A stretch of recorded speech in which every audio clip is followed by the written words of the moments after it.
קטן בסוף מלחמת העולם השנייה, והנאצים הארורים ועוזריהם המוגדרים. לזכור אלוהים את נשמות אחינו בני ישראל, חללי השואה וגיבוריה, נשמות 600 רבבות אלפי ישראל שהומתו ושנהרגו ושנחנקו ושנקברו חיים, ואת קהילות הקודש שנחרבו על קדושת השם. לזכור אלוהים את עקדתם עם עקדת שאר קדושי ישראל וגיבוריו מימי עולם, ויצרור החיים את נשמתם, הנאהבים והנעימים, בחייהם ובמותם לא נפרדו, ינוחו בשלום על משכבותם, ונאמר אמן. אמן.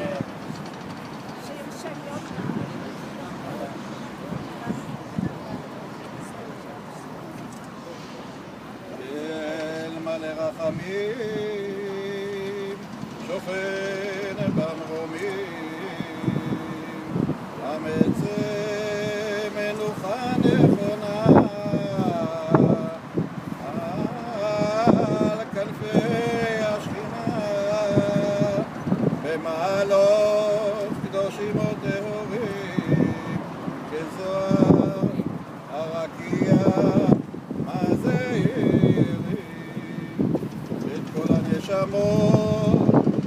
של 6 מיליוני היהודים, חללי השואה באירופה, שנהרגו, שנשחטו, שנשרפו ושנספו על קידוש השם ביד המרצחים הגרמנים ועוזריהם משאר העמים.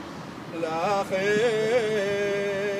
בעל הרחמים יסתירם בסתר כנפיו לעולמים, ויצרור החיים את נשמותיהם. אדוני הוא נחלתם, בגן עדן תהא מנוחתם, ויעמדו לגורלם לקץ הימים, ונאמר אמן.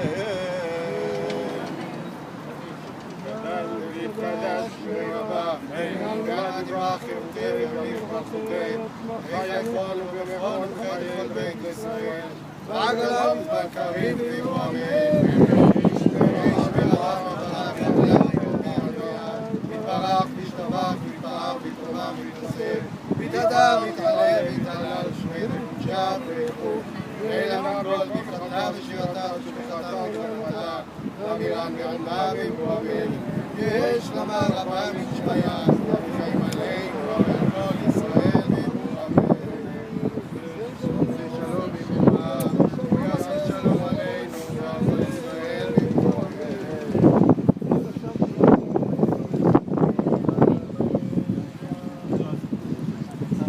סיפור קטן, קצר מאוד. כמו שראיתם אתמול, אמא שלי שרדה את אושוויץ, ראינו את התמונה שלה דרך לאושוויץ. אני, גם אשתי, שני האימהות שרדו את אושוויץ, ושתיהן נפטרו ממש לפני חודשיים וחצי, אחת אחרי השנייה. אין לי הרבה מה לספר על אושוויץ, מפני שאמא שלי אף פעם לא דיברה על אושוויץ. אבל אני אספר לכם סיפור קצר שסיפרתי לחמה פה אתמול בערב. אני נפצעתי בפיגוע קשה מאוד בדרום הארץ בשנות ה-50. הייתי נטול הכרה למעלה משנה. אמא שלי ישבה ליד המיטה שלי וליטפה אותי, למרות שהרופאים התייאשו, היא ישבה איתי עד שהתעוררתי. היא תמיד סיפרה כמה שהיה לי קשה באושוויץ. הסיפור עם הפיגוע היה הרבה יותר קשה, עליי. זה מה שאני יודע, היא יותר לא סיפרה לי על אושוויץ, רק את התמונות שאני רואה במוזיאונים פה ושם, זה מה שאני יודע על אמא שלי. יותר מזה אין לי. וההפך הוא, חמותי לא הפסיקה לדבר על אושוויץ, אבל היא הייתה אמא שלה, היא לא הייתה אמא שלי, ככה שהיחסים בינינו מה שהיו. אחר כך חשבונות. אין לי מה לספר לכם על אושוויץ, אבל זה מה שהיה, והיא הייתה אמא שלי. אני אספר לכם משהו קצר על פה. אמי הייתה נשואה, בעלה על הגבול למחנות העבודה, והיה לה בן 3, אחי. האמא שלי הייתה הכל חוץ מזה גיבורה, היא הייתה הכי מפונקת בעולם. רק כשיש צורך אז נהיים גיבורים. הגברת הזאת קשרה את אחי בן 3 בחבל לידיה, במשך כל חודשי הכיבוש פה, הסתובבו מבית לבית, פעם מניירות מזויפים, פעם סתם התחבאו, תפסו אותם, ברחו. אח שלי, בן 3, תקשיבו, בן 3, תחשבו על הנכדים הילדים בן 3, החליפו לו שם 5 פעמים. הילד הזה היה צריך ללכת ברחוב, והם עוצרים אותו להגיד את השם שאמרו לו לפני 5 דקות. לא את השם האמיתי שלו. 5 פעמים לילד בן 3. יש הצלות, כמו שאמרנו, יש פה כל מיני מקרי ניסים, עוד מקרי ניס. בן אדם חי ברוך השם עד היום.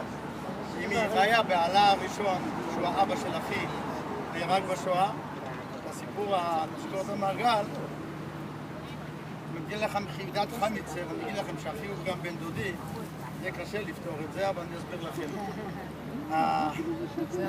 לאמא שלי הייתה אחות תאומה, שהייתה נשואה לאבא שלי. האחות התאומה, למרות שהיא יכלה להסתלק משם, נשארה עם ההורים של אבי, בפרבר מחוץ לעיר, ולקחו אותם משם לאושוויץ. היא נהרגה. אבי נשאר בחיים, גם כן, כדי סיפורי גבורה פה בעיר. הוא היה פעיל בתנועה במחתרת הציונית. ואחרי המלחמה, שהם שני הגיסים נשארו אלמנים, אז התחתנו. אז אחי הוא גם בן דודי. אבא שלי היה הדוד שלו. סבתא של אבי, הוא לא אומר, אבל סבתא של אבי חי עד היום שתפי הזה ב-1992. הנה האוטובוס, נו, מיכל. מיכל. לא, היא נולדה בהונגריה.